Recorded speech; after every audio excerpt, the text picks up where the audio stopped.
Bonsoir, chers intervenants. D'abord, chers amis de la Maison Heinrich Heine, bienvenue à notre soirée organisée en collaboration avec l'Association Réalité et Relations Internationales, ARI, et le site Boulevard Extérieur.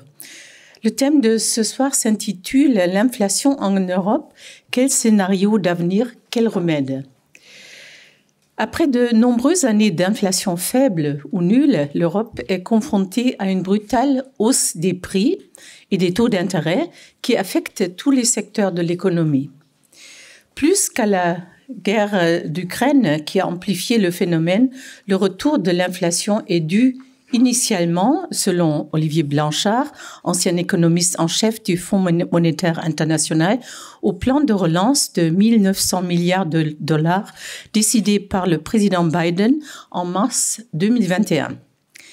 Pour donner un ordre de grandeur, cette somme est l'équivalent du PIB de l'Italie. Confrontés au retour de l'inflation, les pays réagissent en ordre dispersé. Au niveau européen, l'annonce inopinée par le chancelier Scholz d'un double d'accélérateur, le fameux Doppelwumms, c'est-à-dire d'une aide de 200 milliards d'euros accordée à l'industrie et aux foyers allemands, a semé la consternation chez les partenaires de l'Allemagne, même si eux-mêmes mettent en œuvre une politique similaire, mais de moindre ampleur due à la taille plus réduite de leur économie.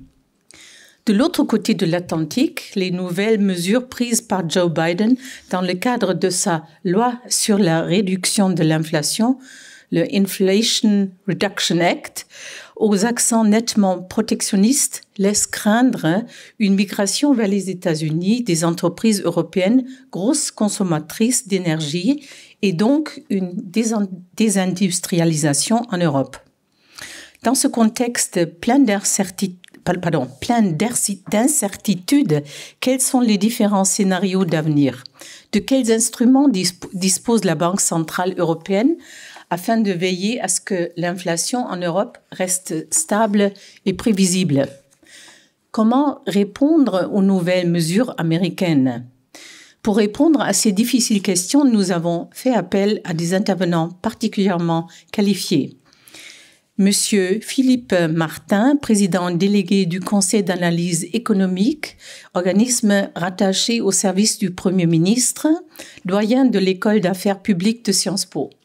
Et j'ajoute que de 2015 à 2016, M. Martin a été le conseiller économique d'Emmanuel Macron, à l'époque ministre de l'économie, de l'industrie et du numérique. Il est vice-président aussi du conseil d'administration de la Fondation nationale des sciences politiques depuis 2021. Monsieur Xavier Rago, président de l'Observatoire français des conjonctures économiques, directeur de recherche au CNRS et professeur à Sciences Po Paris. Merci beaucoup déjà du côté parisien d'être venu ce soir et connecté depuis Bruxelles. J'ai le grand plaisir d'accueillir Monsieur Michael Sauger, qui a déjà été ici, correspondant du Spiegel à Bruxelles, qui a accepté au pied levé de remplacer Madame Veronika Grimm, qui était prévue pour ce soir, qui est membre du Conseil économique en Allemagne, mais elle est bloquée dans les transports en Allemagne et ne pouvait pas se connecter. Un grand remerciement à Monsieur Sauger pour sa disponibilité et sa fidélité, et il s'adressera à nous par Zoom, comme je disais, depuis Bruxelles.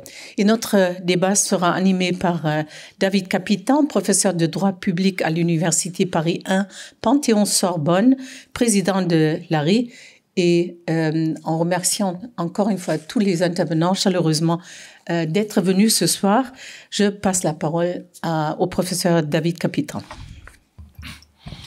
Merci Madame la Directrice, merci chère Christiane de organisé, d'accueillir une fois de plus une de ces conférences que nous organisons ensemble avec l'association Réalité Regards Internationaux et avec le boulevard extérieur sur des thèmes qui tiennent à l'Europe et sur lesquels nous avons l'occasion, grâce à ces panels, eh bien, de jeter un regard franco-allemand. La question de l'inflation est une question qui touche évidemment chacun de manière extrêmement pratique. D'autre part, c'est une question éminemment franco-allemande, peut-être. Dès qu'on évoque l'inflation et dès qu'on évoque l'Allemagne, la question de la peur de l'inflation, le rôle de l'inflation dans l'histoire allemande, c'est évidemment quelque chose de très présent. C'est un rapport à l'inflation que nous avons peut-être moins en France, et donc ce sujet nous a paru intéressant à différents égards. D'abord dans le plan géopolitique global, vous l'avez dit, dans les rapports avec les États-Unis, mais je crois aussi au sein de l'Union européenne, et particulièrement de nos deux pays, de gros pays de l'Union. Il est intéressant de savoir de quelle manière il faut envisager cette question de l'inflation. Elle est effectivement peu nouvelle. On était en octobre dernier, je crois, 4,4% d'inflation. Pour le mois d'octobre, on nous dit 11,5%. Les prévisions étaient 8,5% pour l'ensemble de l'année. Alors, je sais pas, on passe de 11,5% en octobre à 8,5% pour l'ensemble de l'année. Ça veut dire que peut-être les 3 prochains mois vont être très favorables.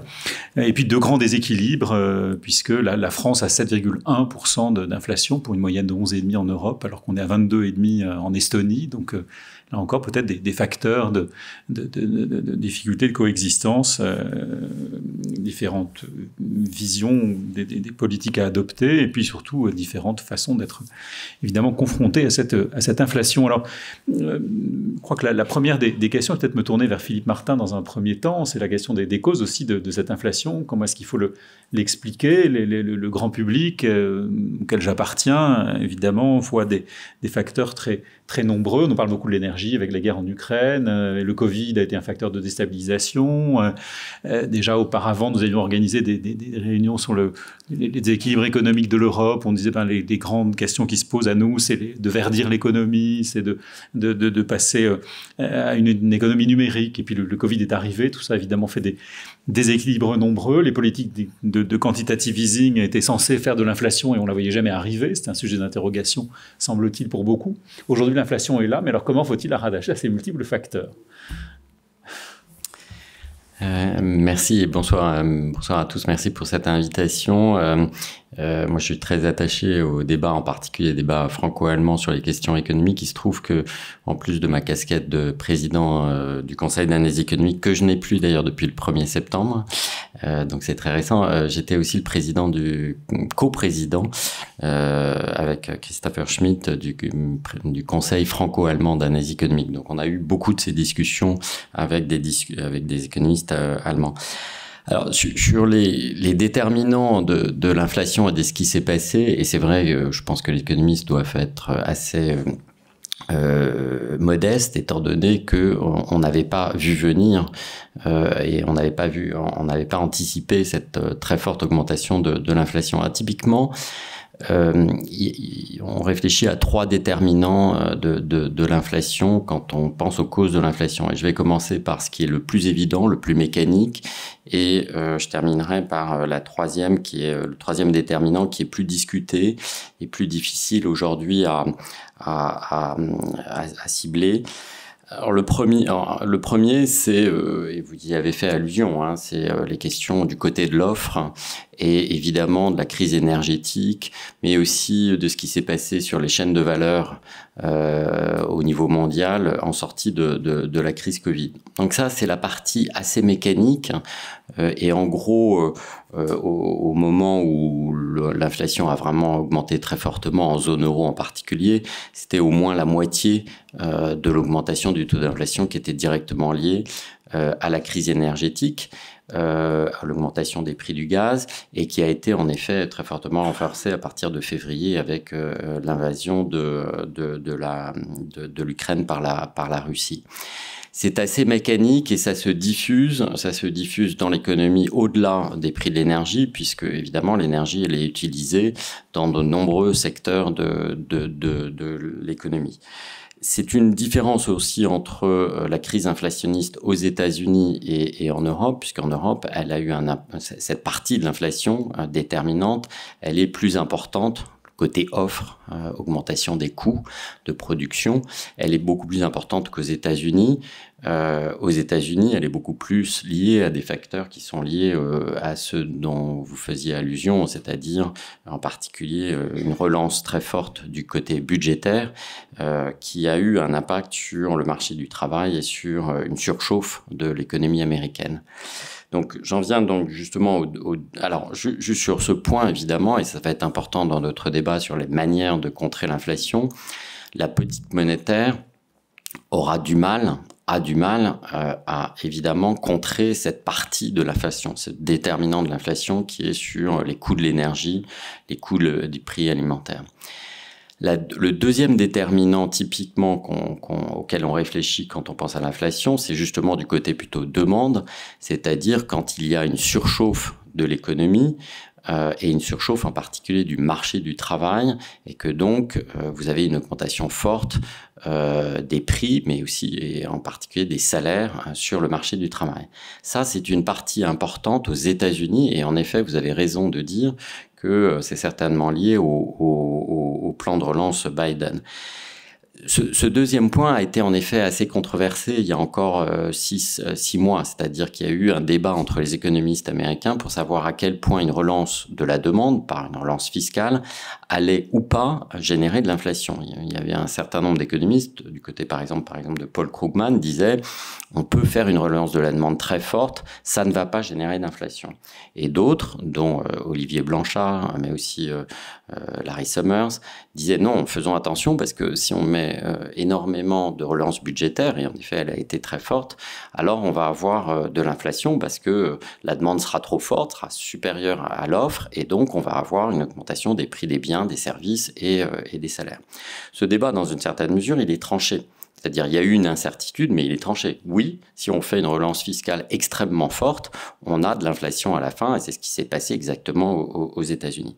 Mais la situation en zone euro est de ce point de vue relativement différente, au sens où il n'y a pas eu une relance fiscale extrêmement importante comme aux États-Unis, et l'augmentation des salaires en zone euro est bien moindre qu'elle n'est aux États-Unis. Mais, et c'est là où il faut être prudent, on voit que la diffusion de l'inflation maintenant se fait aussi sur les salaires. Alors certes, les salaires augmentent moins que l'inflation, ce qui fait qu'il y a une perte de pouvoir d'achat, mais on ne voit pas aujourd'hui de déclenchement de ce qu'on appelle, et certainement vous avez entendu déjà cette expression de la boucle prix-salaire, c'est-à-dire où les salaires augmentent en anticipation d'augmentation de prix et augmentent et génèrent de l'inflation. Alors, l'augmentation des salaires aujourd'hui en zone euro, je crois qu'elle est autour de 5%. Elle est moins bien, elle est pas aussi bien mesurée en temps réel que les prix. Mais on voit en effet une diffusion de l'inflation sur le marché du travail, mais à un niveau tel que aujourd'hui, on ne peut pas dire que l'inflation en zone euro, elle est fortement générée par ce qui se passe sur le marché du travail ou du côté de la demande. Là, sur cet aspect de la demande, de l'inflation qui est générée par une demande forte, la politique monétaire peut avoir un impact. Parce qu'en augmentant les taux d'intérêt, on réduit la demande, en particulier la demande d'investissement, la demande de prêts pour de la consommation de biens durables, que ce soit tous les biens durables qui sont fondés sur des demandes de prêts aux banques. Les demandes de prêts vont être plus coûteuses puisque les taux d'intérêt augmentent et l'augmentation des taux d'intérêt se répercute sur tous les taux d'intérêt de l'économie. Et donc là, la politique monétaire a un rôle à jouer de ralentir la demande, mais ça a un coût. Ça a un coût en termes évidemment de réduction de la croissance et potentiellement sur l'emploi, bien entendu, puisque l'objectif même, c'est de réduire la demande, potentiel risque de surchauffe sur le marché du travail. Et donc clairement, il y a un impact sur la croissance et un impact économique et social. Donc rien n'est gratuit, c'est-à-dire que si on veut faire diminuer l'inflation, il faut accepter un ralentissement de la demande quand on utilise l'outil monétaire. Donc de ce point de vue, je pense que l'augmentation des taux d'intérêt, on y reviendra, je pense, a été nécessaire, justement pour éviter le risque que l'inflation en zone euro devienne une inflation qui soit aussi générée non seulement par des problèmes d'offres, mais aussi par des problèmes de demande. De ce point de vue aussi, les dernières nouvelles, enfin, on a eu aujourd'hui les statistiques du taux d'inflation aux États-Unis. Il est tombé à 7,1%. Et je pense qu'on peut dire avec une certaine assurance qu'on est au moment, ou même on a déjà dépassé le moment du pic d'inflation. Aux États-Unis, je crois que c'est relativement clair. En zone euro, on commence à avoir des signes qu'en effet, on serait à un retournement. Mais un retournement où le taux d'inflation reste très élevé et beaucoup trop élevé, en tout cas beaucoup plus élevé évidemment que la cible d'inflation de la BCE de 2%. Le troisième et dernier facteur, et je vais terminer là-dessus, qui est là beaucoup plus incertain, ou disons il y a moins d'évidence empirique, c'est la question des anticipations.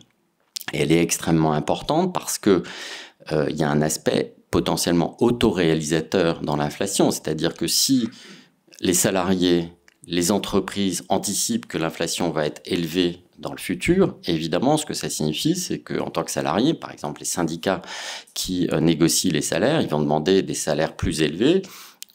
Les entreprises qui déterminent leur prix, si elles pensent que toutes les autres entreprises vont augmenter leur prix, ça va être plus facile elles-mêmes d'augmenter leur prix.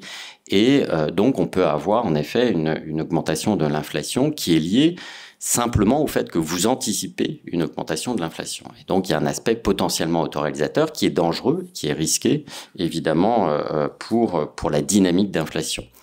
Est-ce qu'on voit aujourd'hui une dynamique d'inflation en zone euro qui serait liée justement à un dérapage? On appelle ça, les économistes appellent ça aussi le fait que les anticipations deviendraient moins ancrées sur la cible d'inflation de 2%. La BCE, ce qu'elle veut, c'est que les anticipations d'inflation, elles soient ancrées sur sa cible, c'est-à-dire 2%. Sur le très court terme, oui, bien entendu, tout le monde anticipe assez rationnellement que l'inflation dans les mois qui viennent va être au-dessus de 2%. Mais sur le moyen long terme, les anticipations restent relativement bien ancrées en zone euro.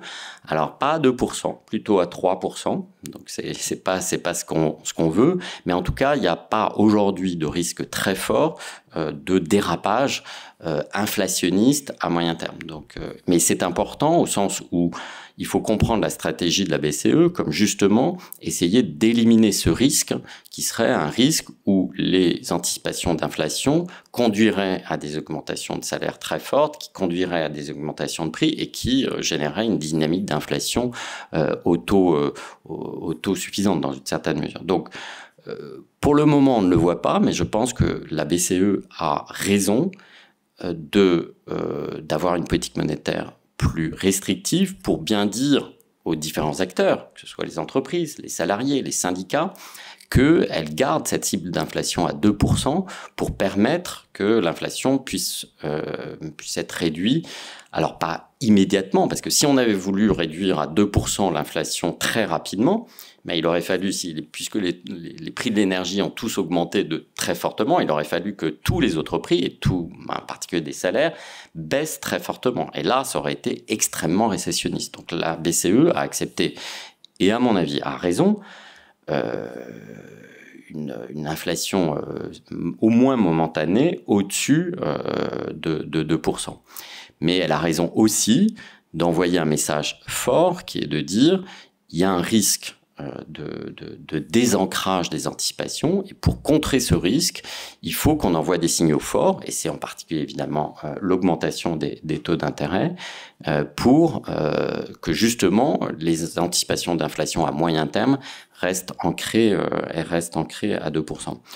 Donc voilà, moi je suis relativement confiant sur le fait que on n'est pas dans une situation où l'inflation, la dynamique d'inflation, entre guillemets, serait exponentielle. Au contraire, moi j'ai l'impression qu'on a des signaux on est peut-être sur le haut de la vague, Après ça, c'est évident qu'il y a énormément d'incertitudes. Évidemment, ça dépend aussi beaucoup de ce qui se passera sur le marché de l'énergie. On reviendra peut-être sur les propositions qui ont été faites de price cap sur le gaz, le pétrole, etc., où là, il y a beaucoup de différences, en particulier entre la France et l'Allemagne.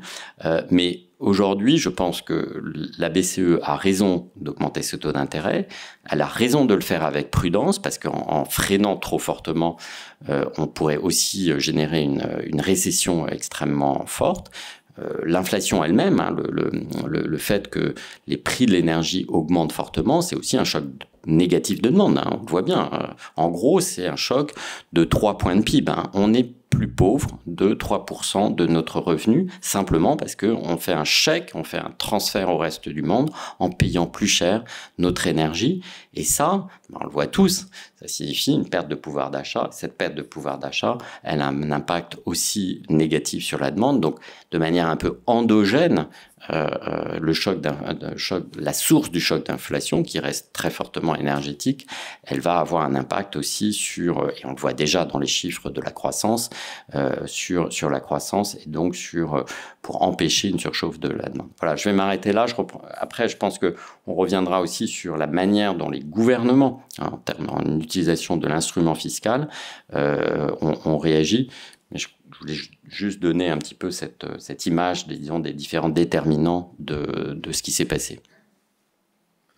Merci pour ce tableau, effectivement, est très, très éclairant, avec une inflation plutôt fondée sur l'offre en Europe, plutôt fondée sur la demande avec la relance aux États-Unis, et puis dans les deux cas, cet effet que les économistes examinent de l'anticipation.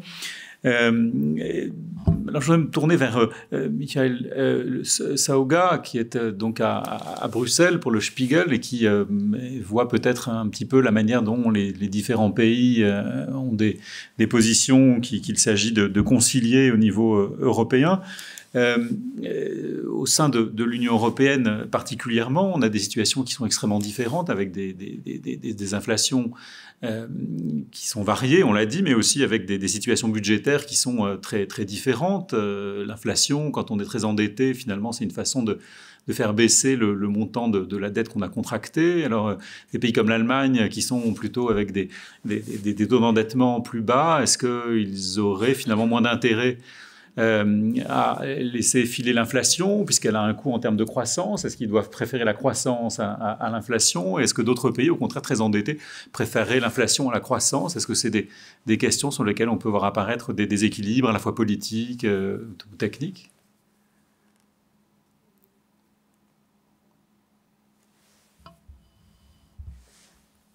Ja, erstmal vielen Dank für die Einladung. Ich maße mir natürlich nicht an, Frau Grimm hier vertreten zu können, die ja als Vorsitzende des Sachverständigenrates wissenschaftlich ausgewiesen ist. Und ich habe zwar mal vor vielen, vielen Jahren Volkswirtschaft studiert, aber ich fühle mich nicht berufen, hier jetzt als Vertretung von Frau Grimm sprechen zu können. Wobei ich es ganz interessant finde, dass sie offenbar im deutschen Zugverkehr stecken geblieben ist, was erstens etwas aussagt über die Qualität der Deutschen Bahn, auch im Vergleich zu anderen Bahnunternehmen in Europa, und zum Zweiten zum Problem von Lieferketten, Angebotsschwierigkeiten und so, von denen man ja im Augenblick sehr viel lesen und hören kann. Aber vielleicht kann ich ein wenig, und das haben Sie ja angesprochen, die Perspektive des politischen Beobachters aus Brüssel einbringen in diese Debatte. Denn interessant finde ich schon, wie sehr in der augenblicklichen Inflationslage eben auch Politik und Geldpolitik zusammenspielen. Und das kommt mir doch neu vor. Das hatte sich ja schon in den vergangenen Jahren angedeutet, dass die Notenbanken mit ihrer Politik viel stärker auch politisch, finanzpolitisch sozusagen aktiv werden und durch ihre unkonventionelle Geldpolitik auch die Finanzpolitik beeinflussen. Und jetzt in dieser Krise scheint es mir doch auch ein Charakteristikum zu sein, dass sehr stark die Finanzpolitiker und die Politiker gefragt sind und sich fast eine größere Aufmerksamkeit auf diese Entscheidungen richtet, als unbedingt auf die nächste Zinsentscheidung bei der Europäischen Zentralbank. Und während wir hier sprechen, finden ein paar Meter weiter von hier, haben sich gerade die europäischen Energieminister versammelt, um über einen Preisdeckel für Gas zu verhandeln. Ich bin überfragt im Augenblick, was dabei rausgekommen ist, denn die Verhandlungen liefen noch, als wir hier angefangen haben. Aber die Schärfe dieser Debatte zeigt, wie sehr die Inflationsentwicklung und insbesondere natürlich die Entwicklung bei den Energiepreisen auch in Europa Bedeutung hat, welche Herausforderungen sie für die Politiker stellt und wie sehr sie auch zu neuen Spaltungen und zu neuen Spannungen innerhalb Europas führt. Es war ja so, dass nachdem die Inflationsentwicklung sich so stark verstärkt hat und plötzlich im Sommer durch die Entwicklung an der Preisfront eine ganz neue Gefahr in Europa aufkam, alle überlegt haben, was können wir tun und wie können wir auch politisch darauf reagieren. Und ich finde, wenn man sich das anguckt, gibt es da sowohl positive Beobachtungen zu machen wie auch negative. Also auf der negativen Seite würde ich mal verbuchen, dass sich alle Regierungen eigentlich verschworen hatten, ihre Hilfen für die Haushalte und zur Entlastung der Haushalte beizutragen, die möglichst gezielt und möglichst befristet und in möglichst geringem Umfang anzulegen, weil es ja genau das Problem gibt, auf das Professor Martin hingewiesen hat, nämlich wenn jetzt die Politik zu sehr die Nachfrage belebt und zu sehr die Kaufkraft ankurbelt, dann befeuert man natürlich eher die Inflation. Und was wir da erlebt haben in Europa, war doch eine ziemlich ernüchternde Erfahrung, dass die Finanzpolitiker am Ende die Schleusen sehr, sehr aufgemacht haben. Es gibt ja sehr gute Statistiken, die das Bruegel-Institut da zusammenstellt, die messen und nachhalten, was die europäischen Regierungen als Antwort auf diese Energiekrise gemacht haben. Und da sieht man, dass bis jetzt, also allein im vergangenen Jahr von September bis zu September, mehr als 600 Milliarden Euro an Hilfen, an Tankrabatten, an Einkommenshilfen für Haushalte ausgegeben worden sind und ein Großteil davon eben auch ungezielt. Das heißt, er führt eigentlich dazu, dass dieser Preiseffekt nicht unbedingt dazu führt, dass man jetzt die Nachfrage reduziert und seinen Verbrauch einschränkt, sondern künstlich hält der Staat die Nachfrage eher hoch, was natürlich bedenklich ist und zu vielen Entwicklungen geführt hat, die man sehr kritisch sehen kann.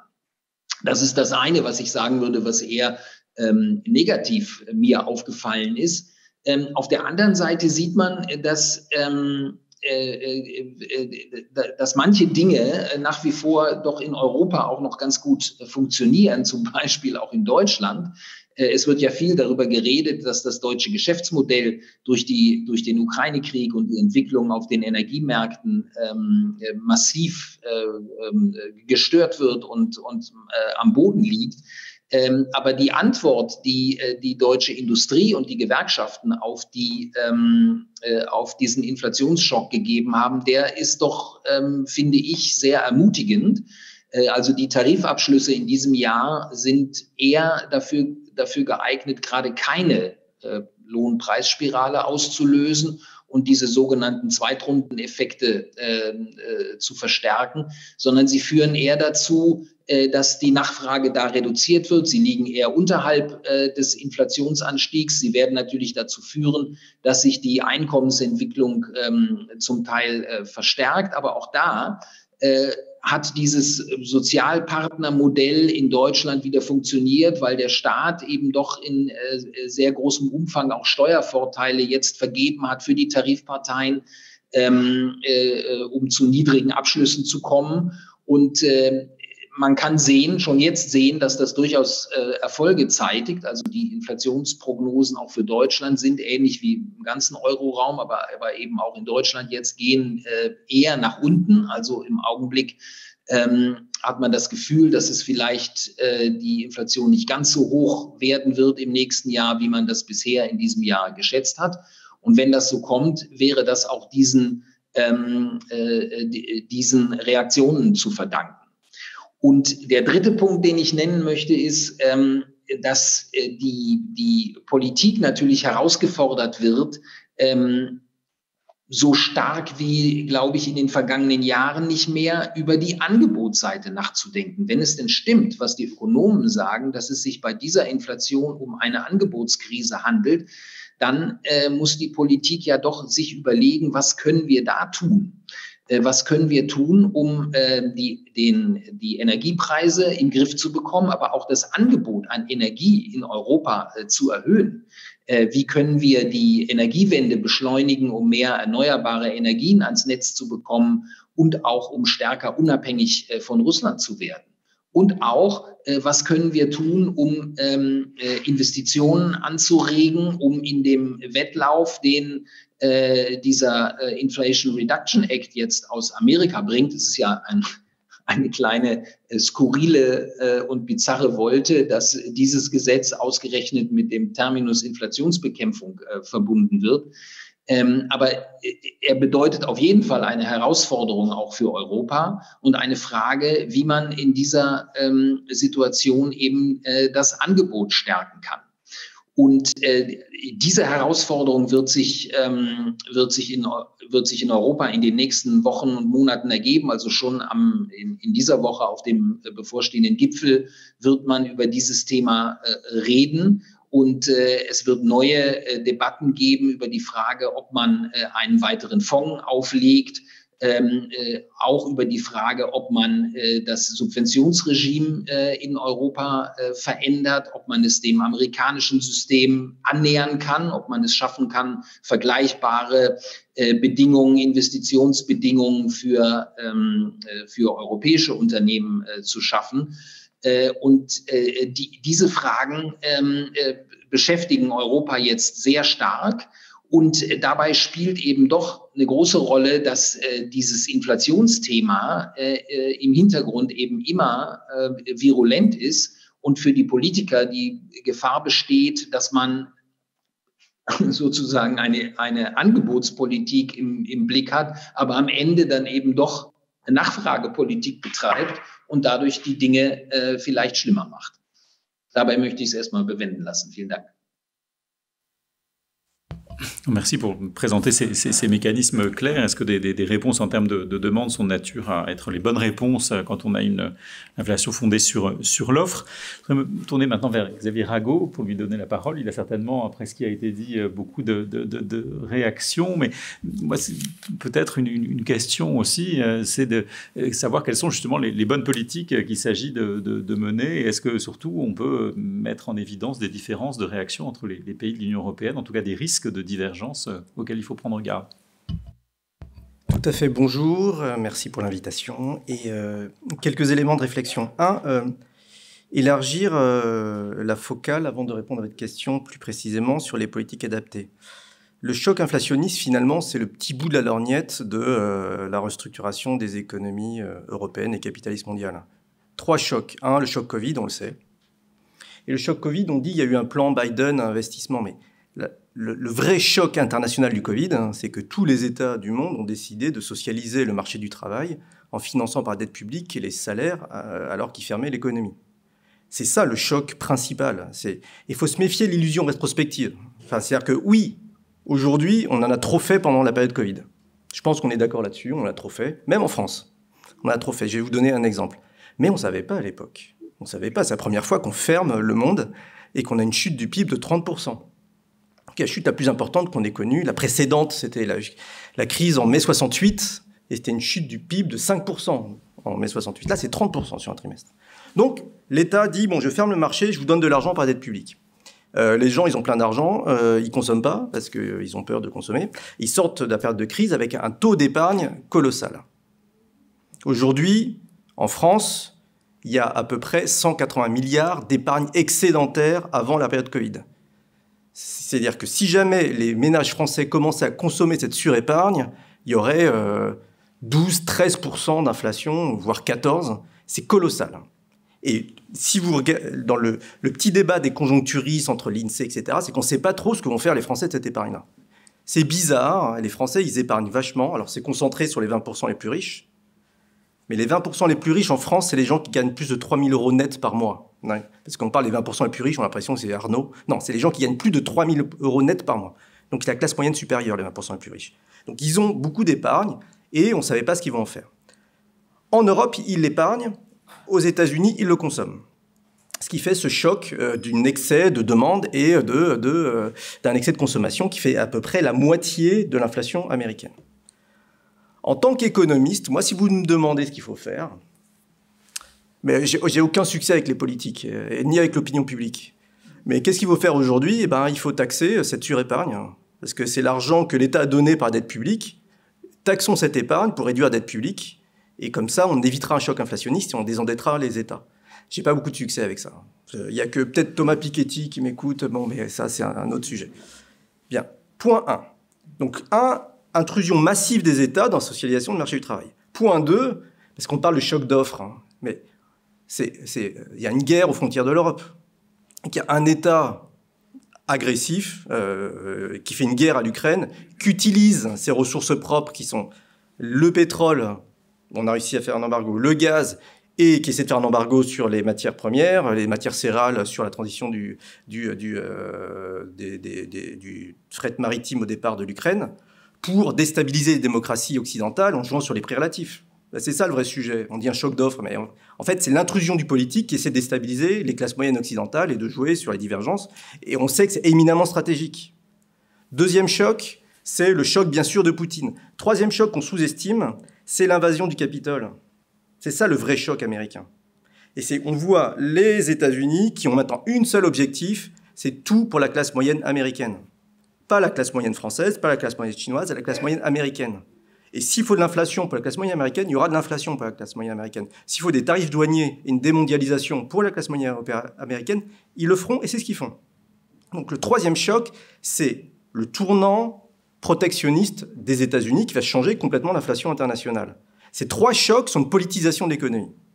C'est ça le vrai choc de notre inflation qui va nous percuter. Et le dernier, mais ce n'est pas un choc, c'est une dernière volonté européenne, c'est la transition énergétique, qui fait qu'on veut augmenter le prix de l'énergie pour forcer les ménages, forcer les entreprises à une transition énergétique. La réalité de notre réflexion sur l'inflation, les effets redistributifs de l'inflation, c'est de prendre du recul, c'est que tous les États, et les États européens et les États internationaux, sont en train de s'insérer massivement dans l'économie pour transformer les prix relatifs et essayer, pour certains, de faire une adhésion des classes moyennes à la démocratie en leur donnant du revenu, pour d'autres, pour éviter une déstabilisation économique. Donc, l'enjeu, c'est la non-divergence européenne dans ce sujet-là. Si en plus la Chine se restructure, les États-Unis deviennent protectionnistes et nous on se divise, alors là, ça va être compliqué. Donc comment garder une cohésion européenne alors qu'il y a quand même, c'est un peu le sens de votre question, une de forte tendance à la divergence européenne sur ces questions-là. Qu'est-ce qu'on a fait? Alors, ce que je vois, c'est que face à ces enjeux-là, la France, parce que vous avez parlé à juste titre du plan de 200 milliards allemand, moi, je ne suis pas très critique en fait de ce plan allemand. Je pense il y a eu une expression par Thierry Breton en disant « Oh, comment ça, les Allemands, ils aident ». Bon, mais la France a fait avant la même chose. Un peu moindre et un peu vers les entreprises. Mais il y a le bouclier tarifaire français qui est quoi? Qui est, et ça c'est important parce que je pense maintenant, le nouveau monde qui est le nôtre, c'est qu'avant l'inflation, c'était la Banque centrale et c'était un peu plan-plan, c'était des gens un peu tristes, qui bougeaient les taux d'intérêt un petit peu. Maintenant, l'inflation, c'est tout le système fiscal et essaie de contrôler l'inflation. Exemple, le bouclier tarifaire, c'est l'État décide de contrôler un prix, qui est le prix de l'énergie, et de le faire augmenter seulement de 15%, et de mettre le budget de l'État pour aider les ménages, pour diminuer le prix de l'énergie, à destination des classes moyennes et des plus pauvres, avec 2 chèques de 100 € pour les plus pauvres. Donc, on essaie de contrôler un prix relatif pour éviter une déstabilisation du pouvoir d'achat des ménages et du tissu industriel. La France l'a fait à destination essentiellement des ménages et des TPE, ces boucliers tarifaires, et l'a pas fait à destination des entreprises. Ce génie économique qui s'appelait Liz Truss, ces quelques semaines, elle a essayé de le faire pour tout.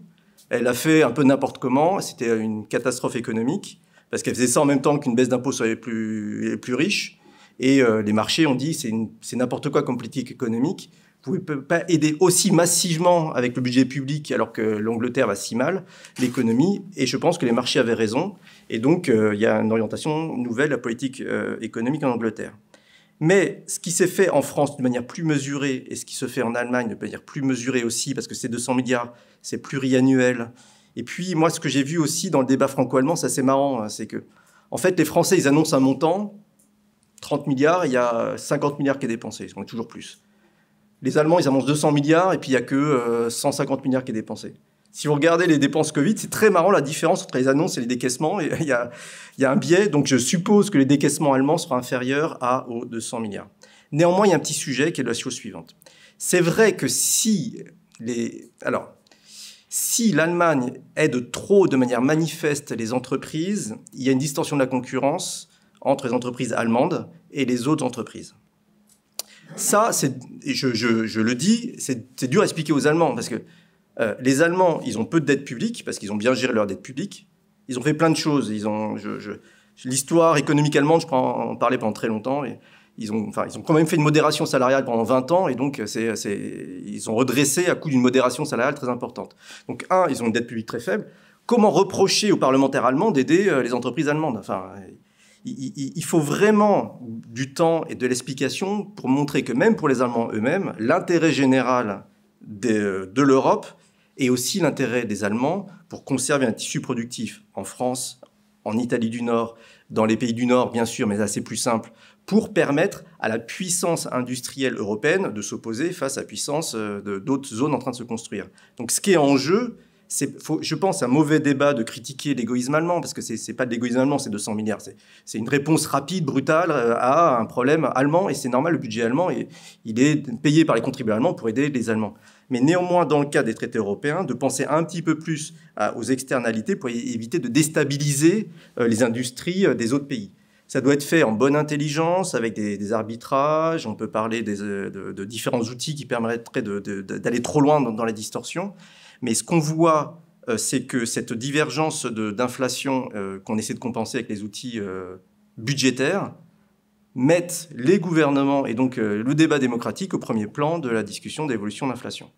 Donc mon point sur qu'est-ce qu'on peut faire sur l'inflation, c'est celui-là. Déjà, du côté de l'offre, prendre son temps, au-delà des expressions un peu outrées au niveau européen qui sont exprimées, pour réfléchir à la coordination des plans d'aide entre les pays européens.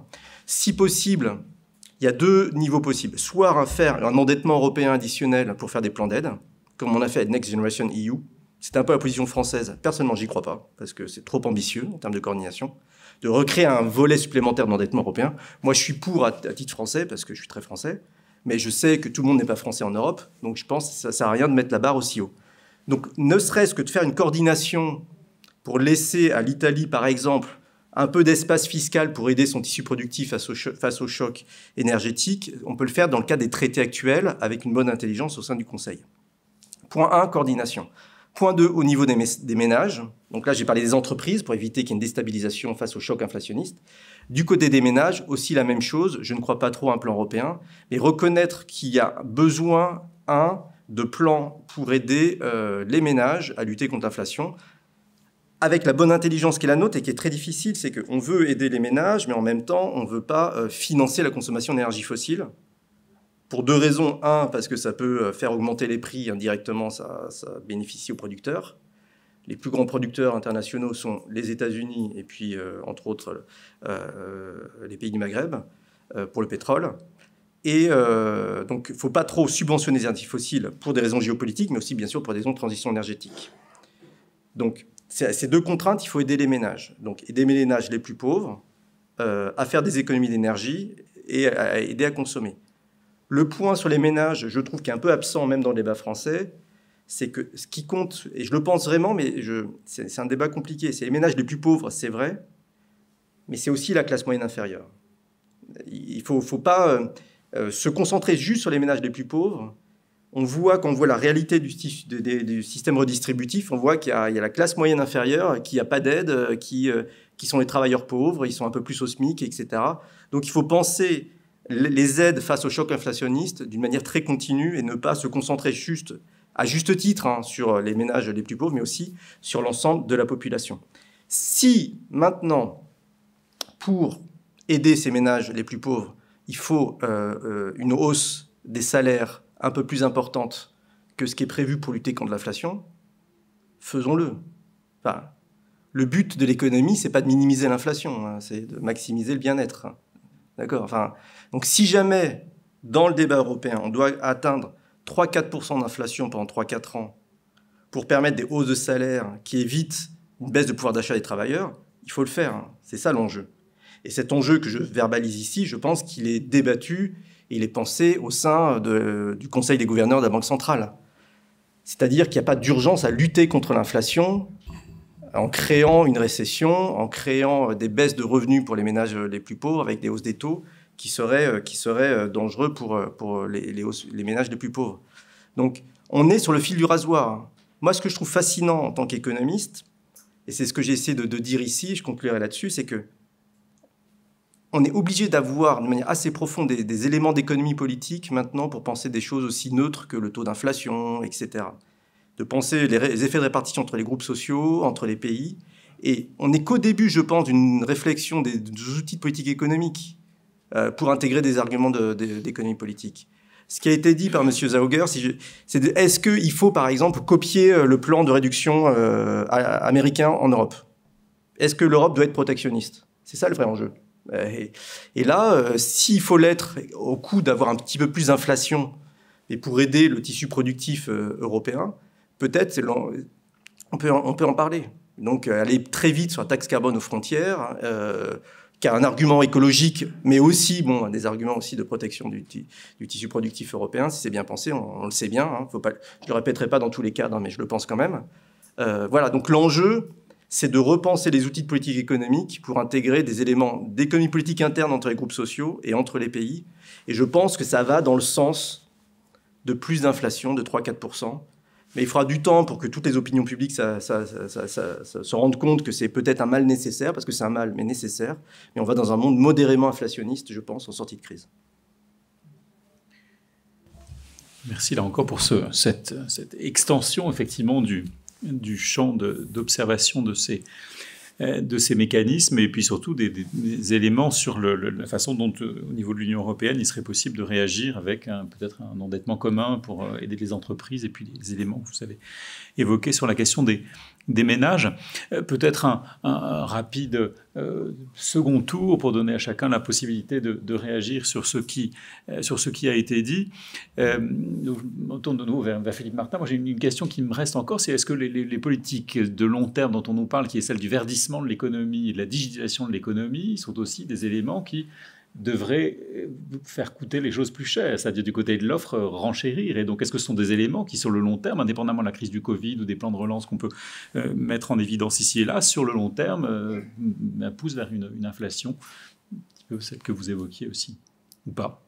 Et puis, deuxième, comme réaction à ce que j'entendais dire à Xavier Rago, est-ce que l'inflation est un moyen d'absorber cette surépargne que le Covid a laissée? Je ne sais pas si c'est une question. Voilà. Sur votre première question, c'est un peu la question de savoir dans quelle mesure cette augmentation des prix de l'énergie, elle est temporaire, persistante ou permanente. Je pense qu'il y en a une grosse partie qui est permanente et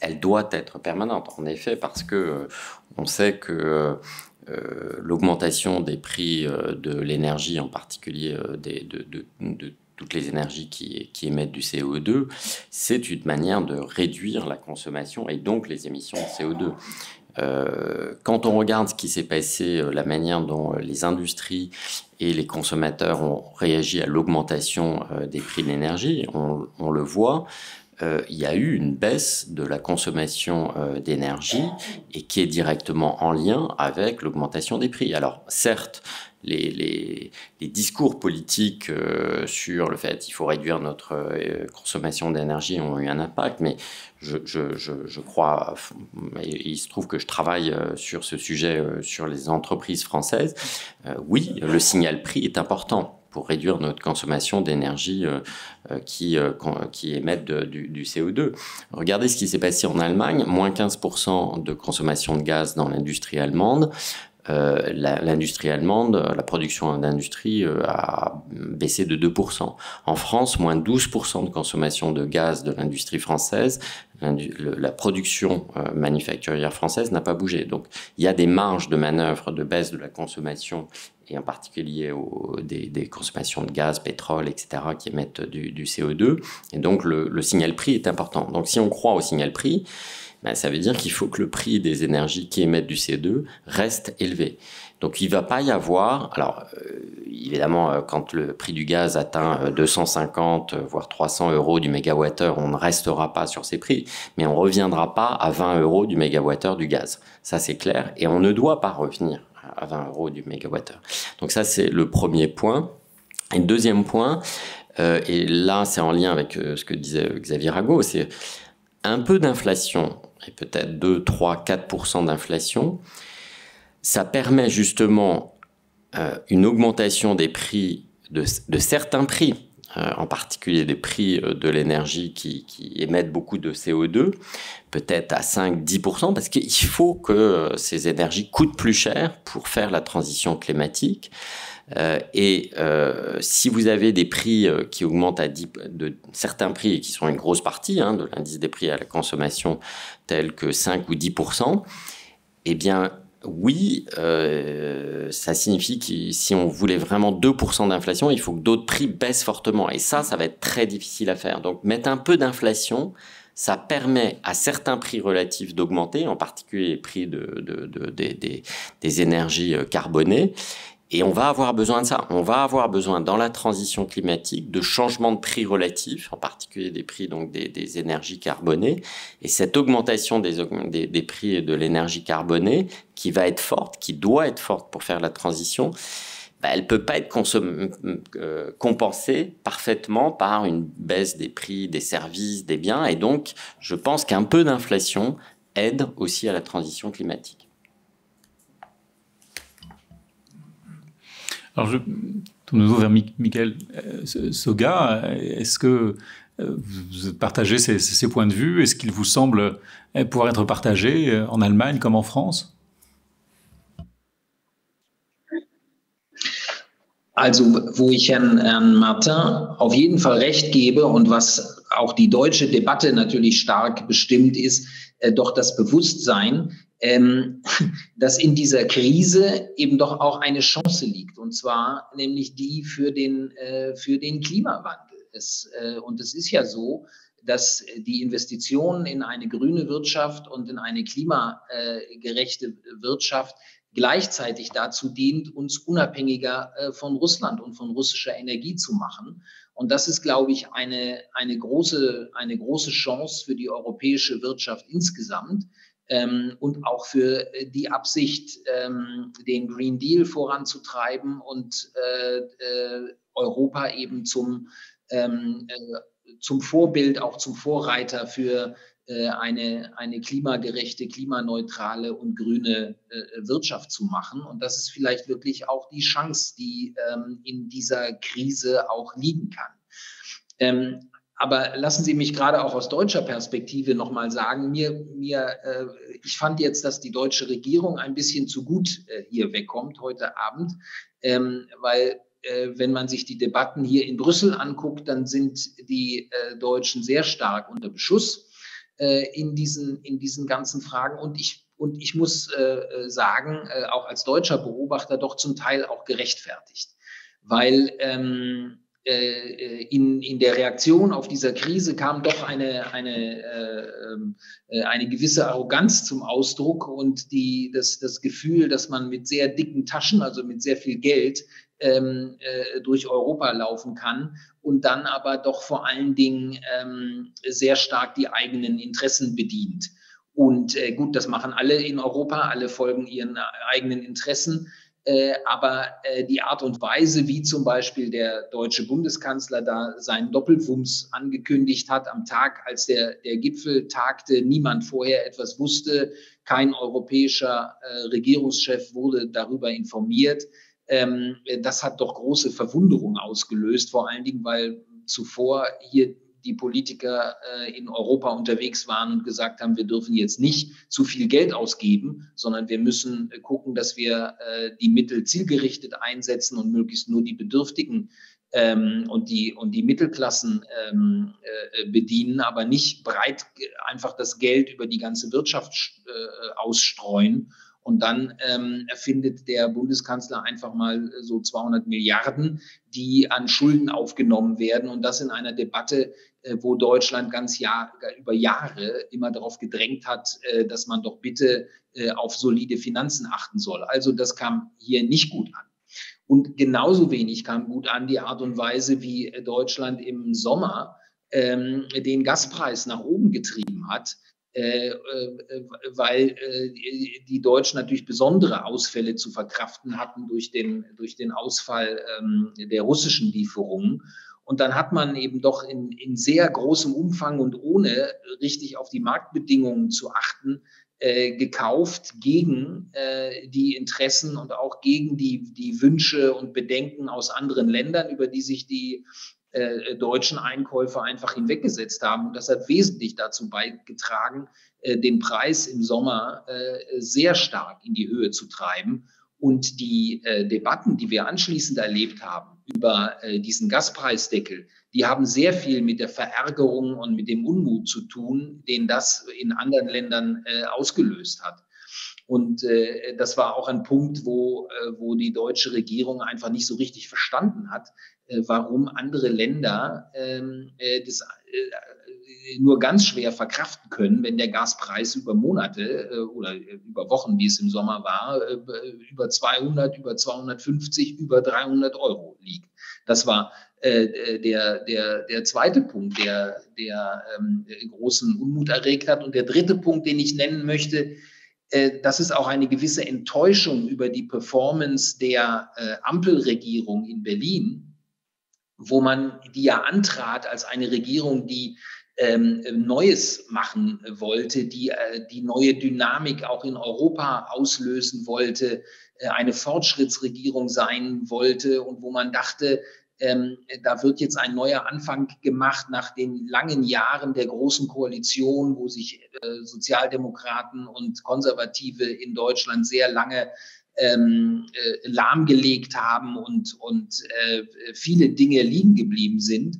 Und tatsächlich musste man dann sehen, dass in Europa das eher zu Schwierigkeiten führt, weil auf der einen Seite die Grünen ihre Atompolitik unbedingt betreiben wollen und darauf drängen, dass der Ausstiegsbeschluss auch absolut durchgeführt wird und keine Kernkraftwerke länger laufen gelassen werden, obwohl das natürlich dazu beitragen würde, das Energieangebot, zwar nur ein wenig, aber immerhin in Europa zu stärken. Aber dazu sind die Grünen nicht in der Lage. Und umgekehrt, die Freien Demokraten, die Partei von Finanzminister Christian Lindner, die ist nicht fähig, über Finanzierungsmöglichkeiten in Europa auch nur nachzudenken und zu überlegen, ob es nicht Sinn macht, wenn man schon in Deutschland so viel Geld in die Hand nimmt, um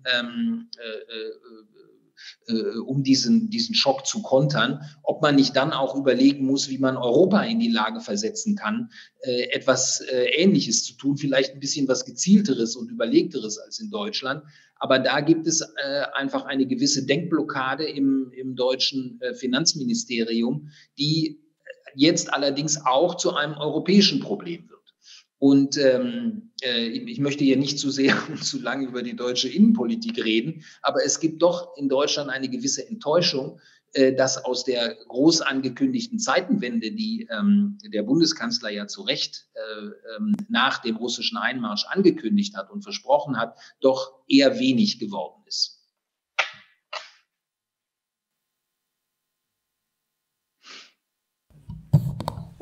Possibilité de réagir. Alors, je vais réagir d'autant plus vertement que je vais devoir partir. Je suis vraiment désolé, j'ai prévenu. Donc, je ne vais pas pouvoir répondre aux questions. Donc, ce qui me permettra de parler complètement librement puisque je ne serai pas soumis à votre interrogation critique. Je suis très heureux de laisser aux Allemands le soin de critiquer le gouvernement allemand. Et je compatis à cette déception La petite différence, c'est que moi, j'avais pas beaucoup d'espoir au début, quoi. Enfin, sans vouloir... je pense que l'articulation avec, dans le franco-allemand, le travail avec les Allemands va demander beaucoup de temps et c'est très compliqué, mais enfin, je vais le dire un peu plus directement. Ça fait 20 ans que le gouvernement allemand n'a pas fait grand-chose d'autre que de défendre les intérêts allemands. Et c'est pas, enfin, on peut parler de la politique énergétique, on peut parler de la politique migratoire, la politique fiscale, la politique monétaire, la politique géopolitique avec le déplacement de Scholz. Enfin, je pense, moi, la façon dont je le comprends, et c'est pas de l'égoïsme, c'est beaucoup plus compliqué. C'est le mode de formation politique allemand sur ces accords de coalition, sur les Allemands ont du mal à se projeter avec les outils allemands sur d'autres objectifs que les intérêts allemands que je me permettrait de qualifier de court terme. Et c'est ça le seul enjeu, c'est de montrer que les intérêts allemands de long terme coïncident avec les intérêts des autres pays européens. Mais si je prends la liste depuis des tas d'années, c'est très très dur de trouver des outils qui permettent d'intégrer l'intérêt européen dans des mesures de politique économique allemande. Et parfois pour des bonnes raisons. Et je pense que ce qui a été dit, qu'il y a un blocage mental de la part du ministre des Finances et qui est parfois surpris de la réponse un peu brutale des autres en disant pourquoi vous avez fait comme ça et pas autrement. Je pense qu'il y a vraiment un temps des élites européennes de circulation des idées, pour apprendre à parler, à envisager les agendas, les manières de faire de la politique de manière proche. Et il y a vraiment quelque chose comme ça de l'ordre de la formation de la politique économique, et parfois même de dire des mêmes choses. On l'a vu avec nos amis économistes allemands, parfois on disait les mêmes choses, mais on s'engueulait parce qu'il fallait prendre du temps, excusez-moi cette petite vulgarité, pour retrouver la définition et de savoir qu'on parlait de la même chose sous des angles différents. Donc il y a vraiment, il faut vraiment qu'on favorise la mobilité internationale des étudiants, c'est l'investissement le plus profond pour la construction européenne. Point 1. Point 2, néanmoins, une fois que j'ai dit ça, il y a eu quand même... alors, c'était lié à la crise Covid, mais il y a le plan, après ce tournant qui est un peu pessimiste, désabusé, il y a eu le plan quand même Next Generation EU de 700 milliards d'endettement avec un transfert massif vers l'Italie, qui était lié au Covid, qui était à une dimension sanitaire. Et donc, il y a quand même des bougers allemands et des bougers européens sur un peu plus de solidarité. Parce que ce qu'on appelle le plan Next Generation EU, c'est quand même l'argent du contribuable allemand et autrichien et qui va vers l'Italie. Enfin, c'est dit comme ça, la solidarité, c'est un peu abstrait. C'est des euros qu'on prend à des gens qu'on donne à d'autres. Hein, concrètement, c'est ça que ça veut dire. Et donc, les arguments pour bien faire valoir un intérêt européen sont encore compliqués. Et je mets personnellement sur la jeunesse de cette coalition allemande une courbe d'apprentissage, comme un peu certaines erreurs qu'a fait Macron au début de son premier quinquennat, et qui a peut-être une compréhension un peu plus profonde de l'intérêt allemand. Mais on attend que l'Allemagne, sur cette question inflationniste et question énergétique dont on parle, soit un peu leader d'une vision européenne dans le concert des nations, donc qui dépasse les intérêts allemands, que l'Allemagne porte au niveau européen un intérêt européen face aux autres, face à la Chine et face aux États-Unis. Pour l'instant, elle ne le fait pas. Elle le fait pas. Elle a du mal à intégrer cette dimension géopolitique que les grands empires qui étaient l'Angleterre et la France sont capables de porter dans la géopolitique internationale. Bon, donc c'est assez profond les évolutions nécessaires.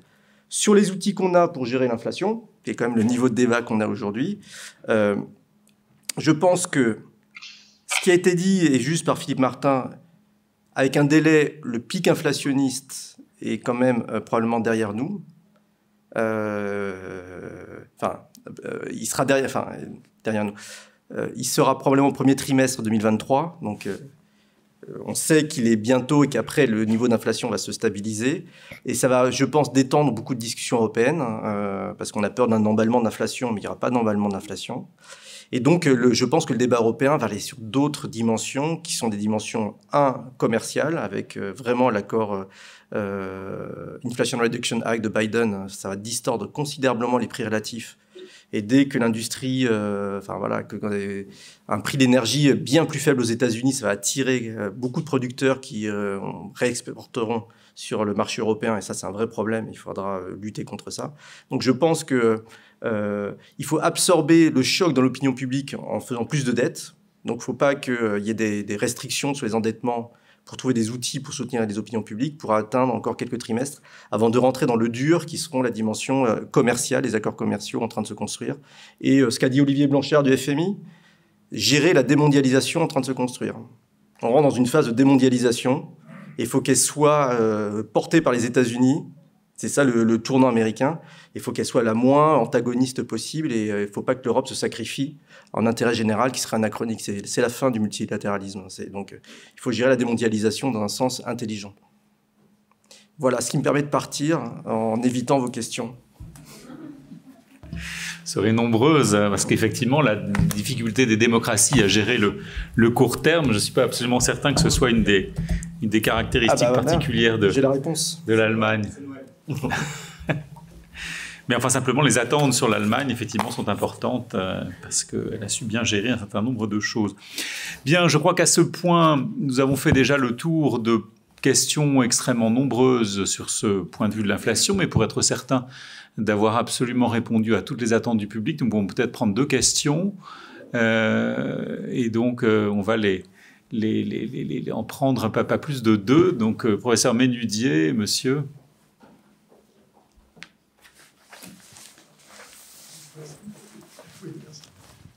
Oui, une première question.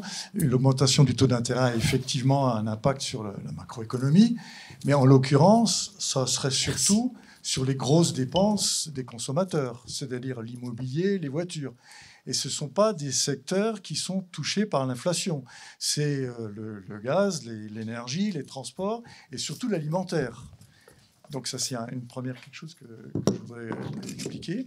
Et l'alimentaire, je crois qu'il y a eu une sécheresse en Europe aussi. J'en suis pas sûr, mais l'été dernier, il y a eu beaucoup de problèmes de ce côté-là.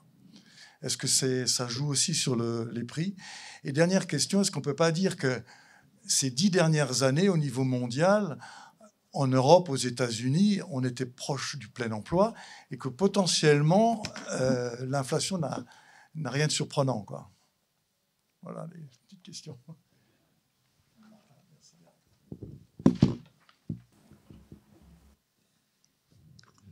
Une remarque pour commencer.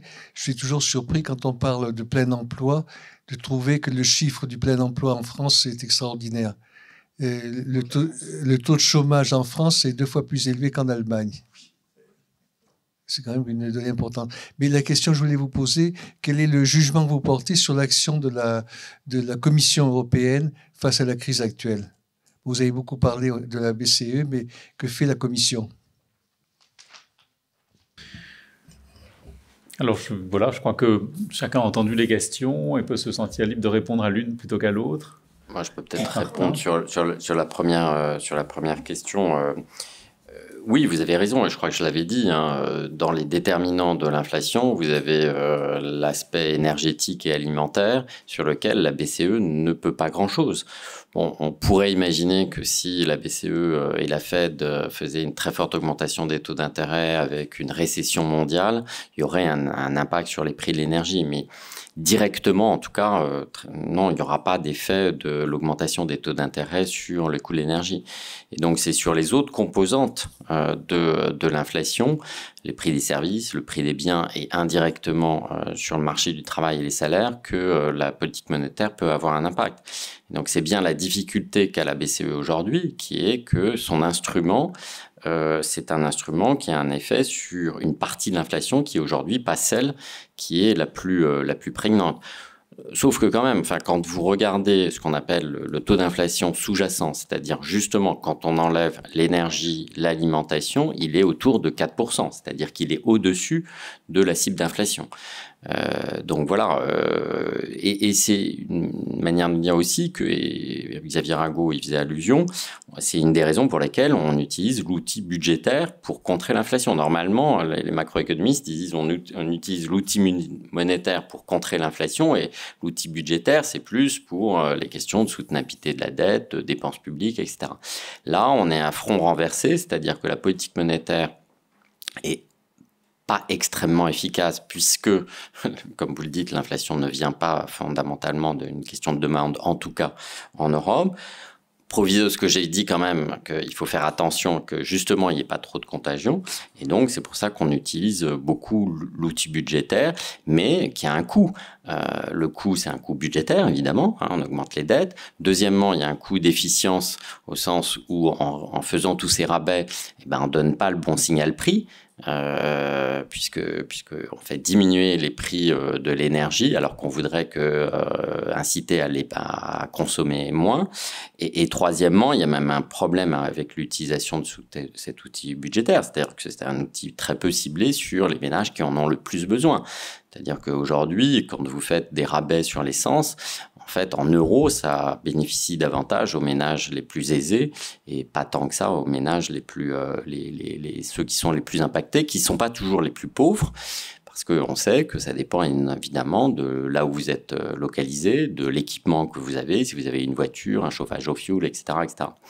Et dernier point juste sur le taux de chômage, hein, j'ai pas dit qu'on était en chômage, on était en plein emploi aujourd'hui en France. Nous ne sommes pas en plein emploi en France, c'est très clairement, on est toujours à un niveau de chômage qui est un chômage de masse. Alors on n'est plus à 10-12%, mais on est à un taux de chômage qui est trop élevé en France. Ce qui me fait dire d'ailleurs que les tensions sur le marché du travail, oui, elles existent, mais fondamentalement, macroéconomiquement, on n'est pas dans une situation où, et d'ailleurs on le verrait sinon sur les salaires en France, les salaires n'augmentent pas très fortement en France. Si on était en plein emploi avec surchauffe sur le marché de l'emploi, on aurait des salaires qui augmenteraient très fortement. C'est pas le cas. Alors, Monsieur Soga, si vous voulez bien. Et donc, en tout cas, vous avez bien mis en évidence cette question qui intéresse chacun, je crois, qui est le rôle du politique et de la banque. Pendant longtemps, on a reproché, les Allemands notamment, à la banque de faire de la politique économique alors qu'elle devait faire de la politique monétaire. Puis maintenant, c'est un petit peu le contraire. Ce sont les États qui font la politique monétaire, alors que ce serait à la Banque centrale de le faire, mais elle ne peut pas. Alors, Michael Soga, sur la question du rôle de la Commission européenne, puisque la Banque centrale européenne ne peut pas faire grand-chose eu égard aux causes de l'inflation que nous rencontrons, c'est aux politiques, alors aux politiques au niveau national, mais aussi au niveau européen d'agir. Et quel regard peut-on porter sur l'action de la Commission européenne face à cette crise inflationniste ? Je crois que c'était la question du professeur Ménudier.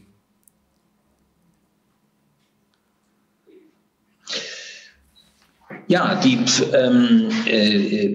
ich finde, dass die Europäische Kommission in dieser Krise und die Europäische Union als Union eigentlich ganz gut funktioniert hat.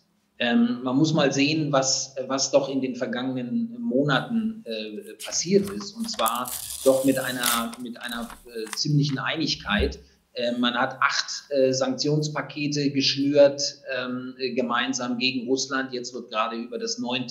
diskutiert. Man hat nach vielen, vielen Debatten auch eine gemeinsame anti-russische Politik bei den Sanktionen bei Öl und Gas hinbekommen. Das war sehr schwierig, aber es hat funktioniert. Man hat das Programm zur Energiesicherung, den Green Deal, einmal komplett über den Haufen geworfen und hat sozusagen es aufgeschnürt mit diesem Repower EU-Programm, also dem Versuch, die Gelder, die man in dem Green Deal und im Next Generation EU-Programm hatte, umzuwidmen, ein bisschen stärker auf diese Krise zuzuschneiden.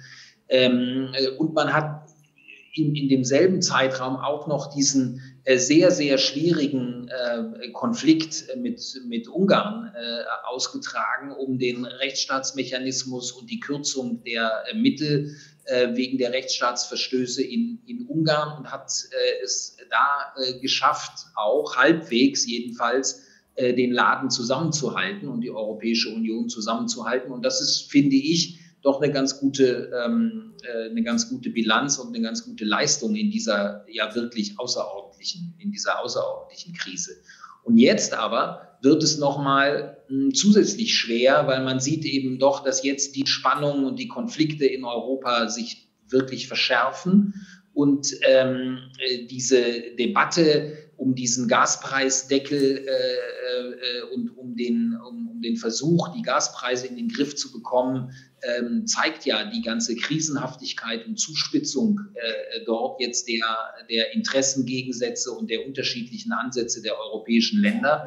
Und das wird interessant zu sehen sein, ob die Kommission und ob die Europäische Union es schafft, auch in diesem Feld halbwegs zusammenzubleiben. Und die Frage wird sich noch stärker stellen im nächsten Jahr und im übernächsten Jahr, wenn sich die Energiekrise nämlich nicht so einfach lösen lässt, wie man das vielleicht denkt. Also es ist ja gelungen, auch das ein Erfolg der Kommission, in diesem Jahr die Gasspeicher zu füllen und für eine vernünftige Versorgung beizutragen.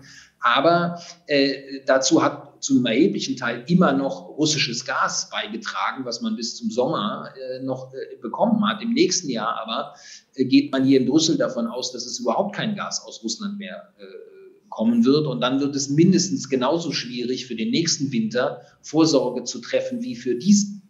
Dazu kommt, dass das Geld dann allmählich auch knapp wird in den europäischen Haushalten. Und wenn man sich vorstellen müsste, dass man in ähnlichem Umfang die Haushalte unterstützen muss finanziell, wie man das bisher getan hat, dann werden sehr viele Länder und auch der Haushalt der Europäischen Kommission sehr schnell an die Grenzen kommen.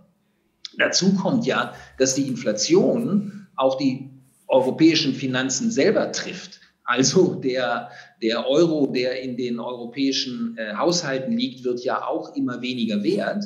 Und die Möglichkeiten, die man damit hat, Investitionen anzustoßen, die Ziele zu erreichen, die man hat, werden bei anhaltend hohen Inflationsraten auch sehr schwierig. Also meine Prognose ist, es wird sehr scharfe Auseinandersetzungen im nächsten Jahr noch geben, insbesondere eben auch um die Finanzen. Die Europäische Kommission hat ja schon angekündigt, sie will einen Souveränitätsfonds einrichten, sie will mittelfristig einen weiteren Fonds schaffen, um mit den Lasten der Krise klarzukommen. Und da gibt es aus vielen Ländern doch ein sehr deutliches Nein, nicht nur aus Deutschland, sondern auch aus Ländern wie aus den Niederlanden zum Beispiel und aus anderen nordeuropäischen Ländern. Und so werden wir im nächsten Jahr erleben, wahrscheinlich, dass sich die Spannungen zwischen Nord und Süd verschärfen und die Europäische Union vor neuen ganz großen Herausforderungen steht. Merci beaucoup. Je donne immédiatement la parole à Philippe Martin qui réagit. Juste, et je suis désolé parce que moi aussi je dois partir, j'ai un dîner de travail en fait, mais je suis beaucoup plus critique en fait sur le rôle de la Commission dans cette crise. Je pense qu'elle n'a pas réussi à coordonner les positions des différents gouvernements, et je considère que sur la question du plafonnement du prix du gaz, elle n'a pas fait le travail qu'on lui demandait de faire. Le Conseil européen lui a demandé de faire un travail technique dès le printemps sur cette question du plafonnement. Alors, elle ne croyait pas au plafonnement du gaz, et comme vous le savez peut-être, il y a eu un débat assez fort entre les différents pays européens sur mettre un plafonnement sur le prix du gaz russe en particulier, ou sur le prix sur le marché européen. On peut avoir des avis divergents, mais je trouve qu'elle n'a pas fait un travail très exigeant sur cette question, et en termes de coordination des différentes politiques des gouvernements, je trouve qu'elle n'a pas non plus eu un rôle très positif, et je suis un petit peu inquiet sur justement ces divergences dont vous parlez, et de la capacité de la Commission à trouver un point d'accord ou de compromis. C'est pas elle qui fait le compromis, bien entendu, mais elle doit faire le travail technique qui permet d'arriver à ce compromis. Donc je suis beaucoup plus critique. Bien. Écoutez, alors avec des avis parfois un peu divergents, je crois que nous avons fait le tour d'une situation complexe. Philippe Martin a commencé tout à l'heure en disant que l'inflation était arrivée comme quelque chose d'un peu mystérieux dans le paysage économique dans lequel nous sommes. Mais nous avons maintenant une vision un peu plus claire de ces causes qui tiennent à la fois évidemment à la guerre en Ukraine, également au Covid, avec la question des supply chains, avec des questions politiques aux États-Unis et la nécessité de satisfaire sa classe moyenne pour éviter des votes qui déstabiliseraient le monde tout entier. Nous avons vu que les conséquences en sont extrêmement nombreuses, que par conséquent les outils à mobiliser sont eux aussi d'une grande variété, et qu'en tout état de cause, je crois que tout le monde s'accorde à dire que c'est du côté de l'Union européenne que peut-être on arrivera à trouver des solutions. Elles ne sont pas simples, parce qu'en effet il y a des divergences entre les États membres, leur culture, leur situation économique sous les aspects les plus nombreux, mais que malgré ces divergences, ce sont justement ces divergences qui justifient l'existence d'une Union européenne pour essayer de trouver un accord. Merci à tous en tout cas. présents et absents, de loin ou de près, pour nous avoir aidé à mieux comprendre cette problématique qui nous intéresse tous et qui reste très complexe. Merci bien.